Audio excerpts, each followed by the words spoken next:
The most successful business founders in America aren't 20-somethings in hoodies. On average, they're 45 years old, and the older they get, the better they do. That's not a slogan. It's sitting right there in the records, and it turns almost everything we believe about age and ambition upside down. Because there's a quiet thought a lot of people carry into their 60s. They don't say it out loud, but it sits there. The thought that whatever they were going to build with their life, they've already built it. That the window for starting something new closed a long time ago. And the world seems to agree with that thought. Look at where the word entrepreneur takes you. Young faces, hoodies, dorm rooms, and garages. The whole story we tell about building something is a story about being young. Somewhere along the way, we decided that ambition has an expiry date, that the best ideas come early, that if you're going to take a swing, you take it at 25, not at 65. So the people with 30 years of experience, the people who actually know how something works, quietly count themselves out. Not because anyone told them to, but because the story already did. It feels like the truth. It feels obvious. It feels like the kind of thing everybody just knows. But everybody was wrong. The story we'd all agreed on, the one that felt so obvious, turned out to be the exact opposite of the truth. And the moment someone checked, it didn't just bend, it broke. Researchers at MIT and the United States Census Bureau pulled the records of more than 2 million company founders, real businesses, real tax records. Then they zeroed in on the ones that took off, the fastest growing new companies in the entire country. And there it was again. The average age of the people behind those companies was not 25. It was not 30. It was 45. 45, right in the middle of a career. And when they looked closer, the picture got even clearer. The older the founder, the better the odds. A 50-year-old starting a company was nearly twice as likely to build a runaway success as a 30-year-old. And the people with the very worst odds? They were the ones in their early 20s. The exact people we put on the magazine covers. Now, this is the part where it would be easy to say, well, that's just the rare unicorn companies, the 1 in 1,000. What about everyone else? What about the normal businesses, the consultancy, the small shop, the thing you actually start at home? So let's go there. Because when you stop looking at the rare giant companies and start looking at who's actually opening businesses across America, the story doesn't get weaker. It gets stronger. The people starting new businesses at the highest rate in the country are not the young. They're the people in their late 40s. And right behind them, the people in their late 50s and early 60s. A higher rate than people in their 20s. A higher rate than people in their 30s. And here's the thing the data is quiet about until you look. This wasn't a one-time blip. Year after year, the people closest to retirement outstarted the people closest to college. So the record says the odds are with you. 3 things explain why.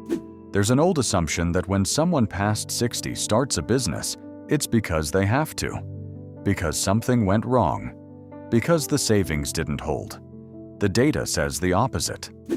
Of the people in this age group starting something new, nearly 9 out of 10 were not doing it out of desperation. They were doing it by choice, the highest share of any age group in the country. They weren't scrambling. They were choosing to take what they already knew and finally do it on their own terms, for themselves, not for an employer, on their own terms. Hold on to that phrase. We'll come back to it. But choice alone doesn't explain the odds. Plenty of people choose to start things and fail. So the researchers asked the harder question. When older founders succeed, what's actually doing the work? They went through everything that might explain why one founder succeeds and another doesn't. the education, the funding, the brilliant new idea, the youthful energy. And one signal stood above all the others. It wasn't being young. It wasn't a fancy degree. It wasn't even the idea. The single strongest signal that a new business would succeed was deep experience in the field it was built on. Read that again. The thing the world told you was behind you. The 30 years. The long career. The deep knowledge of how your industry actually works. That is the exact thing the numbers say matters most. It was never the obstacle. It was the advantage. We just had the story backwards. Because here's what experience really is.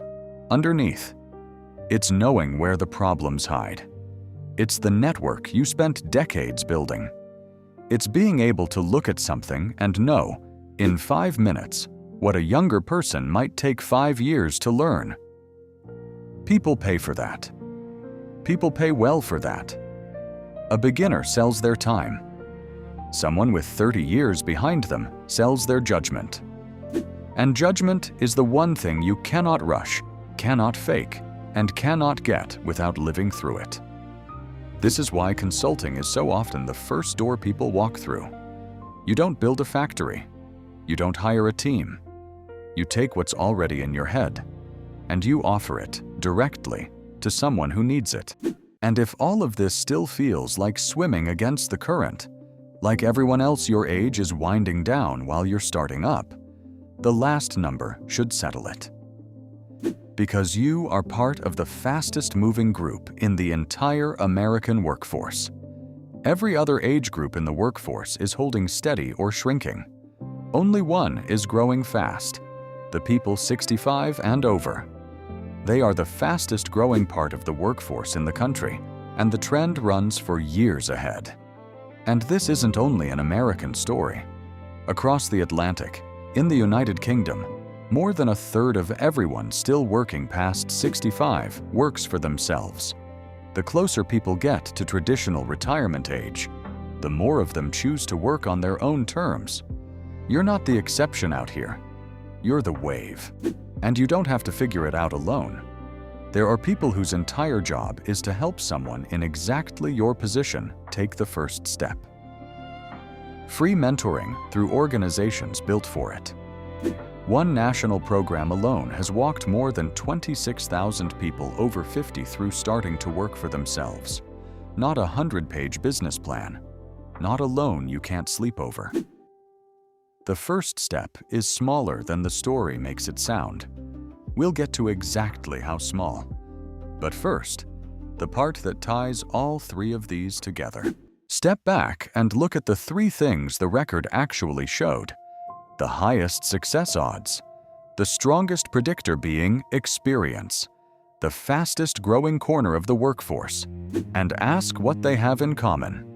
Every single thing the old story used to count you out. Your age, your decades, your long career, the fact that you've been around, is the exact thing the data uses to count you in. The reasons you were told you'd missed your chance are the reasons the odds are actually on your side. The hoodie and the dorm room make a better photograph, but the record tells a different story. The most reliable time to build something that lasts is not when you have the most energy. It's when you have the most experience. This is the part that matters most, and it's not really about money. It's about what happens to a person when they realize they still have something the world will pay for. When the knowledge in their head turns out to be worth more, not less, with every year that passed. We were taught to picture our value falling after a certain age. The data draws the opposite line. Experience doesn't fade, it compounds. And there is a market, a real, hungry market, for exactly what a long life of work leaves behind. That's the quiet thing underneath all these numbers. People in this group aren't just earning, they're contributing again. Useful again. Sharp again. The days have shape, and the shape is something they chose. So if you've been carrying that quiet thought, that your window closed, here's what the record actually says. It didn't. You spent 40 years filling ahead with things people will pay to learn. The window didn't close. You were the whole time loading it. 45. Experience over everything. The fastest growing part of the workforce. 3 numbers, 1 message. The years you thought were behind you are the reason you're ready now. And it doesn't begin with a business plan. It doesn't begin with a loan, or an office, or a logo. It begins smaller than that. Smaller than the story ever let you believe. It begins with one person who has a problem that you already know how to solve. That's the whole first step. Not a company.